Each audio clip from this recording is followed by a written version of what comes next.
Professor ಸಾಹೇಬ್ರೆ, ನಾವು ಜೀವನದಲ್ಲಿ ಎಷ್ಟೆಷ್ಟೋ ದೊಡ್ಡದಾಗಿ ಬಾಳ್ಬೇಕು ಅಂತ ಕನಸು ಕಾಣ್ತೀವಿ. ಆದ್ರೆ ನಮ್ಮಂತವ್ರ ಹೊಟ್ಟೆಯಲ್ಲಿ ಇಂಥ ಮಕ್ಕಳು ಹುಟ್ಟು ಬಿಡ್ತಾವೆ. ಯಾರ ಹತ್ರ ಹೇಗ್ ನಡ್ಕೋಬೇಕು ಅನ್ನೋದೇ ಗೊತ್ತಾಗೋದಿಲ್ಲ. ಹುಡುಗ ಮುಂಡೆವು ಏನ್ ಮಾಡೋಕಾಗುತ್ತೆ ಹೇಳಿ? ಪೂಜೆಗೆ ತಕ್ಕ ಗಂಡ, ಪುಣ್ಯಗೆ ತಕ್ಕ ಮಕ್ಕಳು. ಕೃಷ್ಣ ಪರಮಾತ್ಮ ಭಗವದ್ಗೀತೆಯಲ್ಲಿ ನುಡಿದಾಗ ನುಡಿದು ಬಿಟ್ರಿ.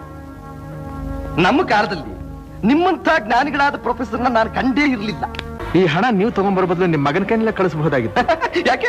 ಯಾಕೆಂದ್ರೆ ಒಂದು ಕೆನ್ನೆ ಕೊಟ್ಟಿದ್ದೆ ಅವನಿಗೆ, ಇನ್ನೊಂದು ಕೆನ್ನೆ ಬಾಕಿ ಉಳಿದಿತ್ತು. ಅದಕ್ಕೂ ಕೊಟ್ಟು ಕುತ್ತಿಗೆ ಹಿಡಿದು ಆಚೆ ತಳ್ತಾ ಇದ್ದೆ.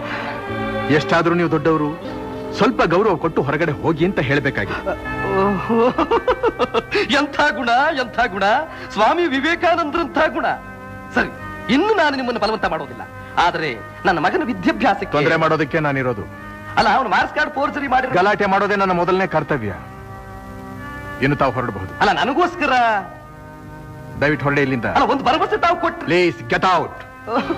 ಆಯ್ತು ಬಿಡಿ, ಪರವಾಗಿಲ್ಲ, ಪರವಾಗಿಲ್ಲ.